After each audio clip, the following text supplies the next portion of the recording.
साथियों, आज की वीडियो का टॉपिक है जिप्सम। क्योंकि अब लगभग 15 से 20 दिन बाद वर्षा ऋतु के धान की रोपाई शुरू होने वाली है। तो अभी बहुत अच्छा समय है जिसमें कि किसान साथियों को जिप्सम का बुरकाव करके अपने खेत के पीएच को मेंटेन करने के लिए बहुत अच्छा समय मिल जाएगा। तो आज की वीडियो में सभी टॉपिक लगभग कवर किए गए हैं और जिसमें सबसे पहले जानेंगे कि जिप्सम होता क्या है, जिप्सम हमारी मिट्टी के लिए क्यों जरूरी है, जिप्सम के कमी के क्या क्या लक्षण हमारी फसलों में दिखाई देते हैं या मिट्टी में देखने को मिल सकते हैं। साथियों, जिप्सम पानी के साथ में मिलकर कैसे कार्य करता है, जिप्सम मिट्टी के लिए जितने भी जीवाणु होते हैं जो फसलों को सहायक होते हैं उनके लिए कितना लाभदायक सिद्ध होता है, जिप्सम मिट्टी में कितना जल्दी से कार्य करना शुरू कर देता है। कुछ इस टाइप के सवाल हैं जो कि हर किसान के जहन में होते हैं कहीं ना कहीं। तो आज की वीडियो में सभी सवालों के जवाब मैं देने वाला हूं, तो बने रहिए वीडियो पर। आइए शुरुआत करते हैं इस वीडियो की। साथियों, जिप्सम मिट्टी से निकला हुआ एक खनिज है जिसे हम हिंदी में हरसोट के नाम से भी जानते हैं। और जिप्सम की जो रासायनिक संरचना होती है उसमें कैल्शियम और सल्फर होता है, जो कि लगभग 23% तक कैल्शियम होता है, 18% समथिंग तक इसमें सल्फर पाया जाता है। साथियों, अगर इसे हम गर्म कर दें तो इसमें से पानी की मात्रा जितनी भी होती है वो सब खत्म हो जाती है, ये प्योर जिप्सम बचता है। और अगर इसकी आकृति की बात करें तो यहाँ आप फोटो में देख सकते हैं, ये हल्का दानेदार होता है जैसा बदरपुर टाइप। साथियों, सबसे अच्छी बात यह है कि ये पानी में घुलनशील होता है और हमारे यहाँ पर बहुत सारी खदानों में राजस्थान में बहुत भरपूर मात्रा में पाया जाता है। हमारी मिट्टी के पीएच को कम करने के लिए बहुत सहायक है।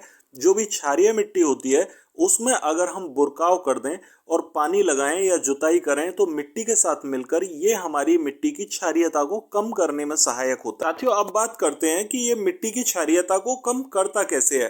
तो सीधे सीधे अगर देखा जाए तो सोडियम की ताकत से कैल्शियम और सल्फेट की ताकत ज्यादा होती है। और जब मिट्टी में क्षारीयता ज्यादा होती है तो उस मिट्टी में सोडियम पाया जाता है भरपूर मात्रा में, जिसकी वजह से सोडियम को मिट्टी से हटाकर ये अपनी जगह ले लेते हैं। यानी सोडियम के तत्व जो मिट्टी में मिले होते हैं उनको हटाकर ये कैल्शियम और सल्फर के जो गुण होते हैं, जिप्सम के गुण, वो अपनी जगह ले लेते हैं। और जो ये क्रिया होती है मिट्टी के अंदर वो रासायनिक रूप से और भौतिक रूप से हमारी फसलों के लिए बहुत सहायक होती है, क्योंकि मिट्टी का पीएच यहाँ पर कम होता है। ये क्रिया होती लंबे समय में है, 2 से 3 महीने का समय भी इस क्रिया को होने में लग जाता है। इससे हमें तुरंत रिजल्ट की उम्मीद नहीं रखनी चाहिए। साथियों, अगर देखा जाए तो ये सूक्ष्म जो पोषक तत्व होते हैं उनको बढ़ाने का काम भी करता है। कैसे? क्योंकि जब हम जिप्सम का बुरकाव करते हैं तो ये पानी को सोखने की क्षमता बढ़ा देता है मिट्टी के अंदर। और जब मिट्टी में पानी रुकने लगता है तो वहां पर जितने भी जीव होते हैं, बाहर के जीव होते हैं जो फसलों के लिए सहायक होते हैं, उनकी मात्रा बढ़ने लगती है। तो जिप्सम हमारी खेती के लिए एक अच्छा तत्व है और इसका उपयोग करके हम अपनी फसल में यानी अपनी मिट्टी में सुधार कर सकते हैं। ये हमारे लिए बहुत अच्छा है। साथियों, मिट्टी में हमारे पीएच को कम करने के साथ साथ जिप्सम हमारी फसलों को जो भी न्यूट्रल पड़े हुए तत्व होते हैं उनको अवेलेबल कराने में, उपलब्ध कराने में भी सहायक होता है। इससे हमारे पौधों की जड़ों का विकास बहुत तेजी से होता है। एक सबसे बड़ी क्रिया जो जिप्सम मिट्टी के साथ में करता है वो ये करता है कि जो कार्बनिक तत्व हमारी मिट्टी के तत्वों से अलग पड़े हुए होते हैं उन कार्बनिक तत्वों को मिट्टी में मिलाने का काम जिप्सम करता है, जिससे कि हवा का संचार मिट्टी में तेजी से होता है। हमारी जो मिट्टी के रंध्र होते हैं वो ओपन हो जाते हैं, खुल जाते हैं और इससे जड़ों का विकास होने में भी सहायता मिलती है। कार्बन के तत्व जिन्हें पौधा एब्जॉर्ब नहीं कर पाता, ग्रहण नहीं कर पाता, वो भी हमारे पौधे को मिलने लग। साथियों, जिप्सम हमारी मिट्टी में क्षारीयता को कम करने का काम करता ही है। लेकिन जिन मिट्टियों में पीएच हमारा 5 पॉइंट से कम होता है यानी अम्लीय मिट्टी ज्यादा होती हैं, उन मिट्टियों में भी सुधार करने का काम करता है। क्योंकि अम्लीय मिट्टी में जितना एल्युमिनियम की मात्रा बढ़ जाती है तो उस मात्रा को कम करने में जिप्सम सहायक होता है, क्योंकि यहाँ कैल्शियम की मात्रा 23% तक होती है। तो जब कैल्शियम भरपूर मात्रा में अम्लीय मिट्टी में डाला जाता है तो ये हमारी मिट्टी की अम्लीयता को भी कम करने में सहायक होता है। साथियों, अम्लीय मिट्टी के बारे में एक बात और जान लेते हैं कि अम्लीय मिट्टी के अंदर आपको फिटकरी का उपयोग नहीं करना है, क्योंकि फिटकरी एल्युमिनियम की परसेंटेज को और बढ़ाती है और जो मिट्टी अम्लीय होती है उसमें फिटकरी की मात्रा यानी एल्युमिनियम की मात्रा ज़्यादा होती है। अगर हम एल्युमिनियम वाले तत्वों में फिटकरी और ज़्यादा डाल देते हैं, उस मिट्टी में फिटकरी डालते हैं, तो हमारे खेत में उत्पादकता घट जाएगी और वो पौधे भी अपने तत्वों को एब्जॉर्ब नहीं कर पाएंगे, ग्रहण नहीं कर पाएंगे। इसलिए फिटकरी सिर्फ क्षारीय मिट्टी में ही डालें, लिमिटेड डोज यानी 2 किलोग्राम प्रति एकड़ के हिसाब से ही डालें और फिटकरी को पानी के साथ ही छोड़ दें। अपने खेत में अगर पीएच कम करना है तो उसके लिए फिटकरी का भरपूर इस्तेमाल आप कर सकते हैं, लेकिन लिमिटेड डोज में।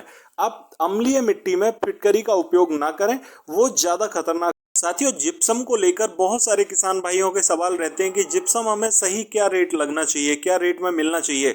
तो हमारे यहाँ राजस्थान इसका बड़ा उत्पादक राज्य है, इसके रेट बहुत ज़्यादा नहीं होते। ये 400 से 500 रुपये प्रति क्विंटल के हिसाब से मिल जाता है।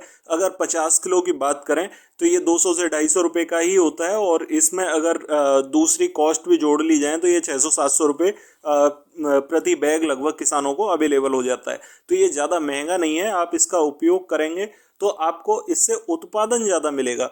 साथियों, जिप्सम मिट्टी में कार्य करता है, ये बात तो फैक्ट है, लेकिन एक सवाल यहाँ पर रिसर्च करने योग्य है जो कहता है कि जिप्सम को जब हम पानी के साथ में मिला देते हैं तो ये कठोर नमक की तरह कार्य करता है और ये पानी की अम्लीयता या क्षारीयता को घटाता बढ़ाता नहीं है।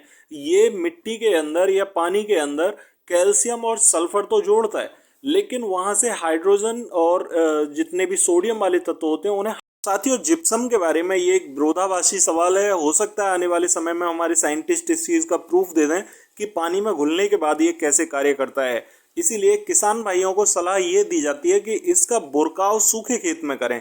आप इसे पानी के साथ लगा के ना लगाएं, आप इसका सीधे बुरकाव करके अपने खेत की गहरी जुताई कर दें। ये मिट्टी के साथ में क्रिया करके जबरदस्त रिजल्ट देता है और अब जो समय चल रहा है वो बहुत बढ़िया है, क्योंकि खेत हमारे खाली पड़े हैं और हमें रोपाई भी लगभग जाके 20 से 25 दिन बाद करनी है। तो अभी इसका बुरकाव करके आप जुताई करें और अपने धान की रोपाई करें। ये मिट्टी में बहुत जबरदस्त कार्य करेगा और साथियों को बहुत अच्छे रिजल्ट देखने को मिलेंगे।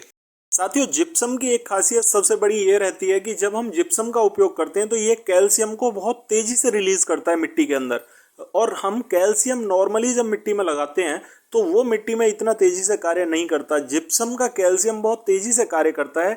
इसका रिजल्ट हमें जबरदस्त देखने को मिलता है कि कैल्शियम का असर हमें बहुत जल्दी से मिल जाता है। दूसरा सवाल ये रहता है कि क्या जिप्सम वाकई नमक के जो तत्व होते हैं, सोडियम वाले जो तत्व होते हैं, उन्हें कम करता है खेत से?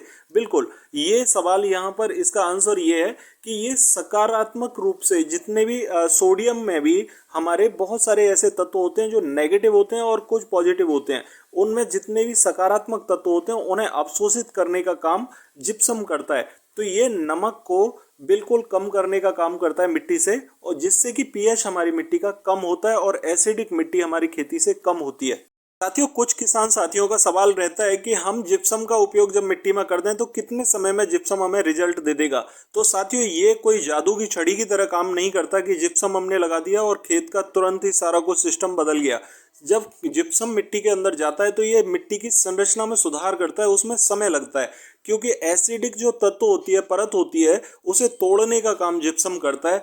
इस काम में उसे समय लगता है। जैसे ही जिप्सम का रिजल्ट हमारी मिट्टी में प्रॉपर तरीके से आता है, हमारे खेत की मिट्टी भुरभुरी होने लगती है और मिट्टी में पानी रुकने लगता है, मिट्टी में जीवाणुओं की संख्या बढ़ने लगती है।